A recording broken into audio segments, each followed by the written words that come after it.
society's coming around as far as, you know, physical disability and accessibility, but as far as intellectual disability, there's still that blind spot. Well, it's time to eliminate the blind spot. We do not need to be, quote, fixed. We do not need to be cured. Autism and all those other disabilities are not diseases.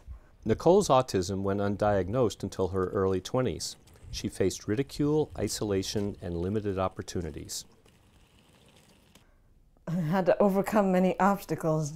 I had the dream of going to college, but of course, see, I never took college prep courses because at the end of junior high, nobody mentioned, thought of planning down the road for college, and we were just ended up getting focused on vocational incentive program.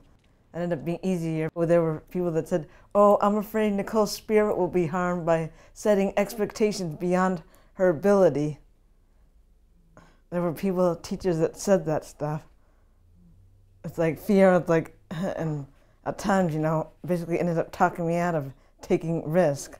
I think they basically sheltered me. I say all parents out there nowadays, they need to embrace the dignity of risk.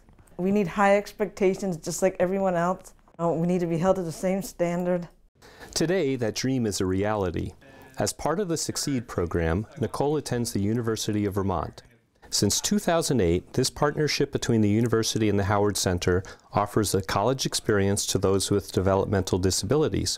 The experience encompasses campus life, student housing, career development, functional academics, as well as UVM courses for credit or audit. One, I need to learn to be a better public speaker because, you know, I want to become a Kennedy Fellow, hopefully. Grabbing people's attention, that's structure, threaded, right? Society is the one that needs to change. For one, they need to presume competence. With support, we can work, we can have our own apartments. We need to bring the two worlds together. Living on her own, Nicole works tirelessly to bring about this inclusion as a self-advocate.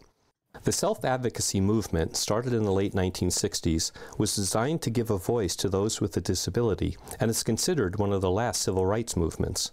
Green Mountain Self-Advocates, started in 1994, includes over 600 individuals across Vermont. Nicole has been a GMSA advocate since 2007, in addition to mentoring peers and teaching workshops. Walking into the self-advocacy movement was, you know, the best thing that ever happened.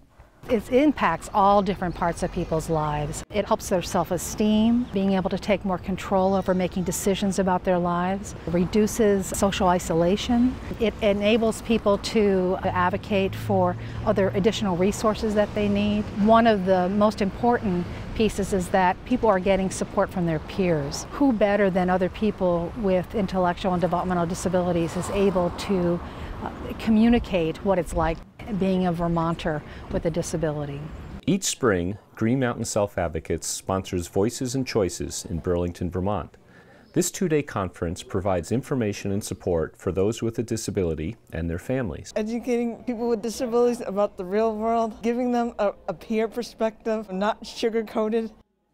In her workshop, Nicole shared her personal experience with debt. See, when I was in my 20s, you know, I went to Job Corps. You know, it's not a nice environment to go to if you have a disability. I ended up going on a spending spree like crazy as a way to cope with it, just to get off campus. Money management can be challenging.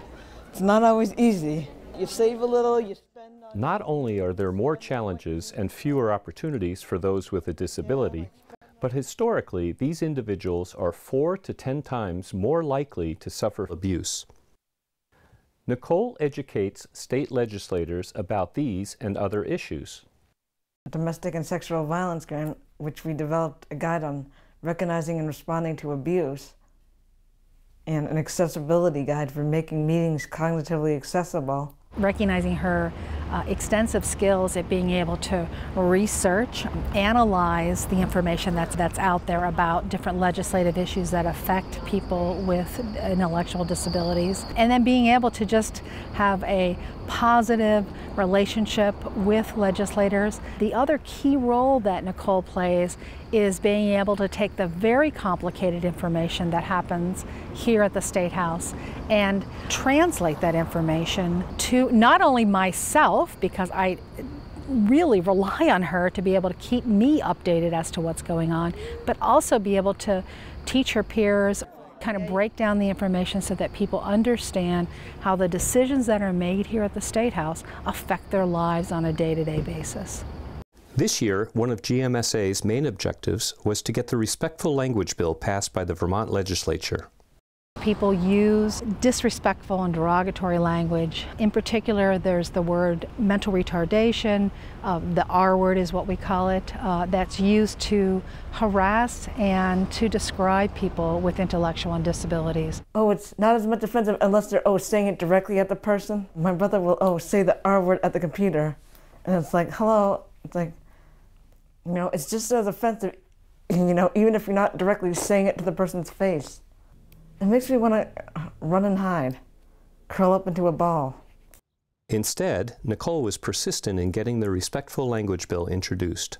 Having the Green Mountain self-advocates, Nicole and others, get to be known faces in the State House is very important.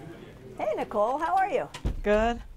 People recognize them the way they recognize lobbyists for other issues. They develop credibility that way. Yeah, so how did it go? Well, it was very well received in our community. And on May 11th, 2011, the Respectful Language Bill was signed into law by Governor Shumlin. Nicole is able to reflect on how her presence is changing attitudes here at the legislature and with other political policymakers throughout the state. Administrations need to learn to respect us. And we all deserve equal rights just like everyone else. We don't deserve to be segregated. Attitudes of the real disability. Disability rights is my life. It's fun, it's empowering. It'll take the jaws of life to get me out of it.